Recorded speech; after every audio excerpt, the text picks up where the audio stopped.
Alrighty, Brian's not home yet, so I'm going to keep filming until we hear the garage door open.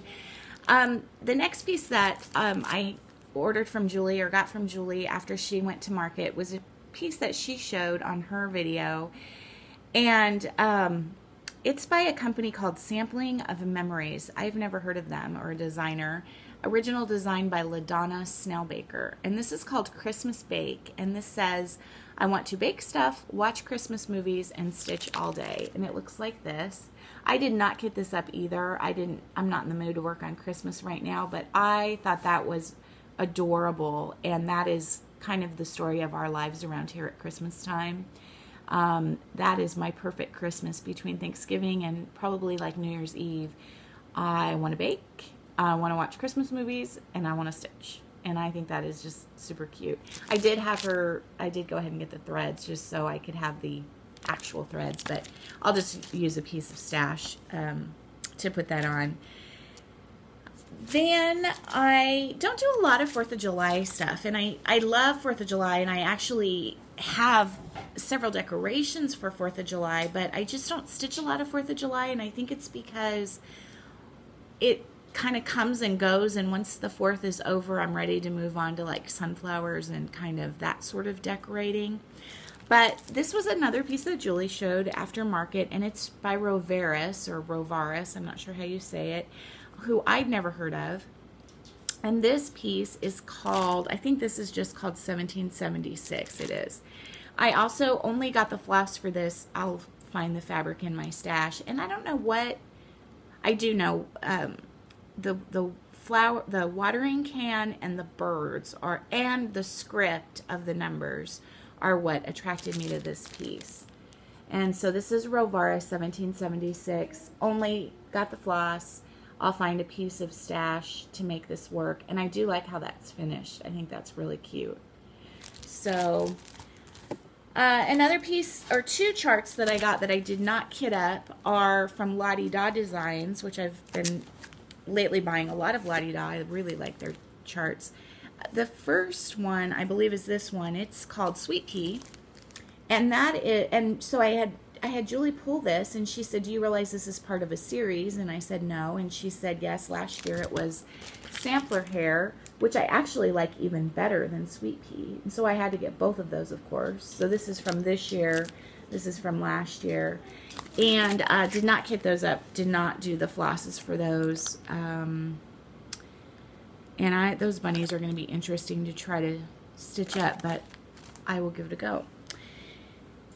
And then, oh, I'm going to wait a second on that one. Okay, the next one, and this was kitted up and started, is another Lottie Da called Love Abides, and I absolutely fell in love with this chart. It says, in our home, let love abide and bless all who step inside.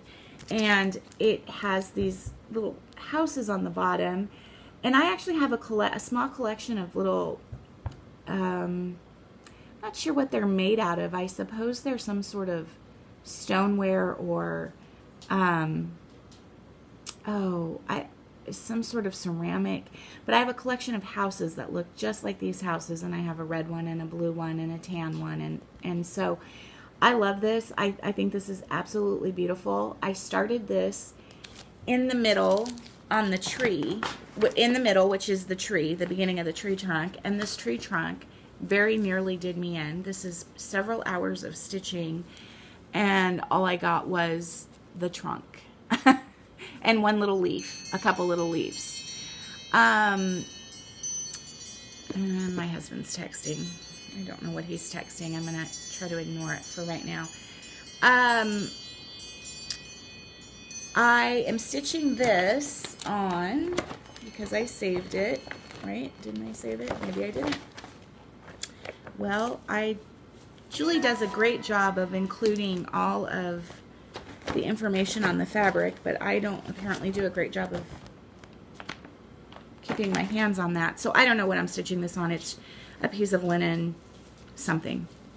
But anyway, I think once I get the tree done, I'll be in good shape, and I'll be pretty pleased with that and happy with that. And so, yeah, I think that's just an absolutely gorgeous chart. Okay, I have to keep going downward in my pile to get the next couple of pieces. Here, stand by 1 second. I'm going to save this one for last to show you. Okay. Well, actually, I'm going to, since this is also from Market. And Marlene showed this as well, and I was laughing so hard that we both got this chart. So I am a gardener. I'm a huge gardener. I do flowers, and we always have a vegetable garden. The vegetable garden used to be a swimming pool, and about 8 years ago, we had a flood in our backyard. The North Elkhorn River, which comes off the Platte, runs quite a ways back, but behind our house. And several years ago, because of issues upstate with the Platte River, the Army Corps of Engineers had to release some dams to mitigate some flooding that was going on in upstate Nebraska. And as a result, the North Elkhorn flooded. And it flooded all the way up into our backyard, but not to our house, thankfully. So it caused a lot of damage in our backyard. The worst of it was that it pulled up the casings from the pool. It happened in the summer, during a very wet summer, and we had water in our backyard. I mean, people were driving their boats back there. That's how bad it was. So we just took out the pool. It was kind of at a time when the kids were getting busier and busier, and we really weren't using the pool all that much. And so we took out the pool, and that space became my vegetable garden.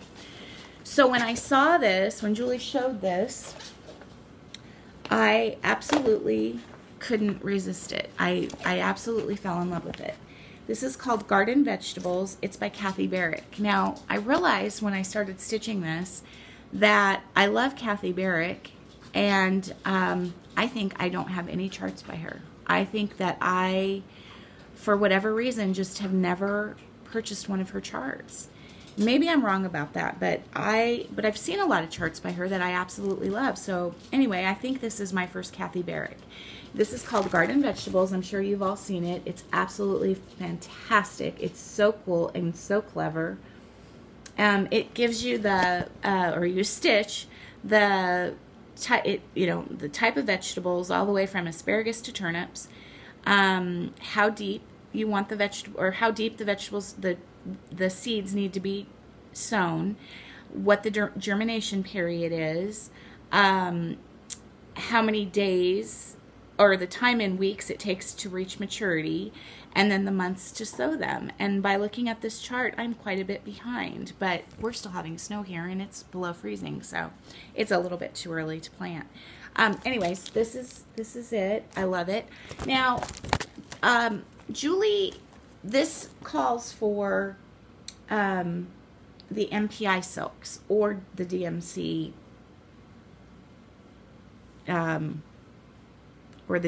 conversion. And I decided that I wanted to do it in DMC, and Julie did not have all of the DMC, and so she switched some of the colors. If she didn't have the DMC, she switched it over to Sullivan's, and I was perfectly happy with that. I started this originally in the middle, and this, it's DMC, what is this one called? This is, I think it's 3031, Doeskin Brown, is what all of this lettering and the chart is stitched in. And I didn't like it. I did not like the Sullivan's. There was just something about it. I'm sure I just had it in my head that it wasn't DMC.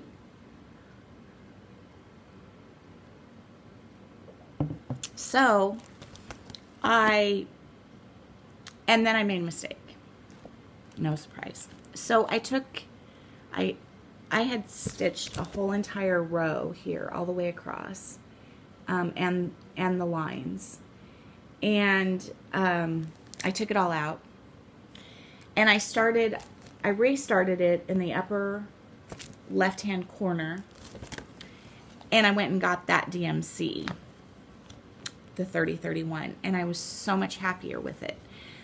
First of all, I have to show you this adorable Peter Rabbit needle minder that Miss Nicole Buckeye Stitcher sent me quite a while back.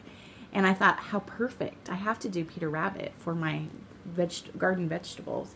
But here is my start. Started with this butterfly. Of course, right off the bat, made a mistake. And that is that I switched. If you can kind of see, there's kind of a white and a blue and two different blues in here. I switched where you see the blue up here and the bigger wings should be white, and where you see white it should be blue, but I decided I was just going to leave it. I just need to remember to do that on the other side because there's, oh, I guess the butterfly on the other side is a little different color. Here's the beginning of the, as Julie says, the tall skinny lady, which I also have never been a tall skinny lady. And the little butterfly, and then the beginning of asparagus. And I cannot even tell you how much I love this chart. I love it. I absolutely love it. So that is my beginning on garden vegetables. Very, very pleased with that. Okay, I can show you one more thing, I think, on this video, and then we'll have to go on to number 3. And then in my, oh, look, here is my Love Abide fabric. That is stitched on linen 36 count Legionnaire Latte. So that's what that is. I knew that was somewhere. Then I was watching Miss Trisha at 3L Threads, or I was looking at something of hers on Facebook or Instagram. And she decided to do the Country Cottage Needleworks Forest Banner, and to do it as a series and to sell it or supply it, or how do you say that? Carry it in her shop. And I wasn't originally going to do this series. I'm not great at sticking with series, and I thought, oh, I probably don't need another series that I won't stick to. And then I looked at the first couple of charts that were released, which was the banner and I think the first chart, and it had mushrooms on it. And I love mushrooms. This is so bizarre. Anyway, I ordered it, and it's so cute. It came in this. I think this is, look at this cute little envelope that it came in. That's how it was in my mailbox, in that envelope. And so it's all of the threads and the charts is what I ordered. And then I'm using a piece of, oh, it's just a piece of bluey fabric from my stash. I think it came from 123 Stitch. So anyway, this is Country Cottage Needleworks Forest Banner. That's the first in the series. And it's these little red mushrooms down here that just got me.